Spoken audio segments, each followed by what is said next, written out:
You could tell he was nervous, and he said it in the courtroom. I saw like his hand shaking a bit. Sean Diddy Combs is under renewed scrutiny as courtroom revelations reignite questions surrounding the 2018 death of his ex, Kim Porter.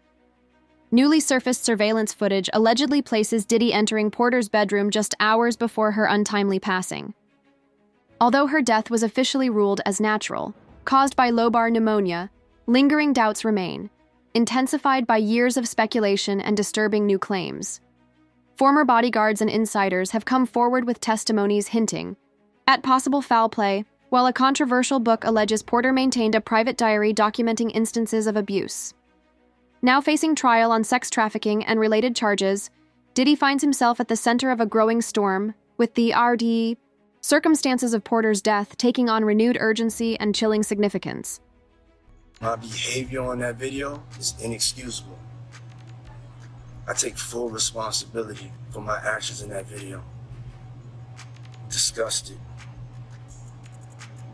I was disgusted then when I did it, I'm disgusted now. In powerful and emotional courtroom testimony, Cassie Ventura recounted years of alleged emotional, physical, and psychological abuse at the hands of Sean Diddy Combs, unveiling a chilling pattern of control, manipulation, and long-term trauma.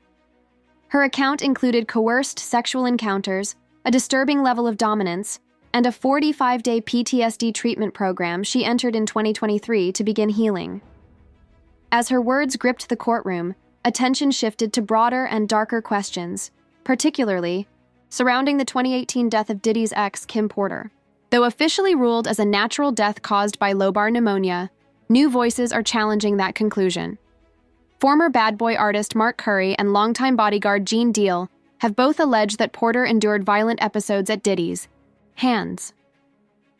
Additional reports suggest that after Porter's death, electronic devices containing sensitive material vanished under suspicious circumstances. Adding to the intrigue is a controversial memoir, believed to have been written by Porter, in which she allegedly detailed fears for her life after discovering compromising tapes. These claims now intersect with the broader legal firestorm surrounding Diddy, especially in the wake of a 2024 Homeland Security raid on his residence. The raid reportedly uncovered firearm components and confidential materials, intensifying scrutiny and fueling speculation. While Porter's children have publicly maintained that they do not believe foul play was involved in their mother's death, the accumulation of allegations, many from women and former insiders, suggests something far more sinister. Cassie's lawsuit, her subsequent settlement, and the consistency of recent testimonies all challenge the notion that Diddy's misconduct was isolated. Instead, they point toward an entrenched system of power, silence, and abuse that may have remained hidden in plain sight for decades. They tried to make it seem like she slipped and fell. She slipped and fell and broke her nose. Nah, if the truth was she slipped and fell and landed on his fist. Sean Diddy Combs, once a symbol of opulence and dominance in the music industry, now finds himself confronting a stark and sobering new reality behind the walls of Brooklyn's Metropolitan Detention Center. Facing serious charges, including racketeering conspiracy, Diddy's once glamorous lifestyle has been stripped away. The days of private jets, luxury suites, and personalized gourmet meals have been replaced by strict routines, early morning wake-up calls, and repetitive head counts. According to his attorney, Mark Agnifilo, one of the most jarring adjustments for the music mogul has been the food. Accustomed to fine dining and high-end cuisine, Diddy now eats institutional meals that are bland, heavily processed, and nutritionally limited.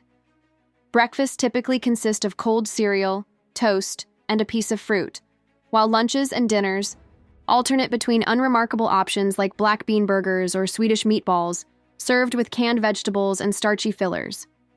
The shift in diet is more than just a change in taste. It's a symbol of Diddy's dramatic fall from the lavish lifestyle he once flaunted.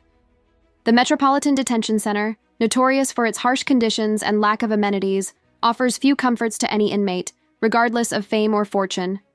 For Diddy, the contrast is particularly stark. His current situation underscores the gravity of the charges against him and serves as a broader reflection of how even the most powerful figures can face severe consequences when justice catches up. The emotional and psychological toll of this drastic transition is evident, not just in court filings, but in the very essence of Diddy's current existence, now marked by confinement, humility, and the crumbling of a once untouchable empire. I also was just recently contacted by someone who wanted me to essentially represent them in the sale of one of the Diddy tapes. Outside the Manhattan federal courthouse, tension and media chaos surged as Sean Diddy Combs' family arrived for his bail hearing, a silent show of support amid his mounting legal troubles. Inside, the tone shifted to grim reality as U.S. Magistrate Judge Robin Tanowski denied bail, despite Diddy's legal team offering a $50 million bond backed by his Florida properties and arguing he posed no flight risk. Prosecutors, however, cited serious concerns over public safety, potential witness tampering, and obstruction of justice, highlighting his immense wealth and influence. Back at Brooklyn's Metropolitan Detention Center, Diddy faces a shocking descent from luxury to squalor. Once indulging in private jets and fine dining, he now contends with bland, often unsanitary meals, including reports of maggots in the food. His mental health is reportedly deteriorating, leading to suicide watch placement. MDC, infamous for violent assaults and inmate deaths, is far from the world Diddy once ruled. His legal team warns he may not survive to stand trial, drawing comparisons to Jeffrey Epstein's fate. With new allegations and mounting evidence, the case signals a reckoning, not just for Diddy, but for a culture that once enabled his unchecked power. Whether justice will prevail remains uncertain. Leaking around Hollywood, being shopped around to individuals in Hollywood. The Manhattan federal courthouse was swarmed with reporters and spectators as Sean Diddy Combs' bail hearing drew massive attention. His twin daughters, Delilah and Jessie, entered somberly with their grandmother, a visible show of family support amidst explosive allegations. Inside, Diddy blew a kiss to his mother and mouthed, "I love you," a surreal gesture given the serious charges he faces, ranging from human trafficking and sexual exploitation to financial fraud. Federal investigations began months before his September 2024 arrest, targeting irregularities in Bad Boy Records and his fashion line. Accusations of drug distribution, sex trafficking, and exploitation at his infamous freak-off parties emerged. One civil suit by Thalia Graves alleges a brutal assault in 2001 that was secretly filmed and sold.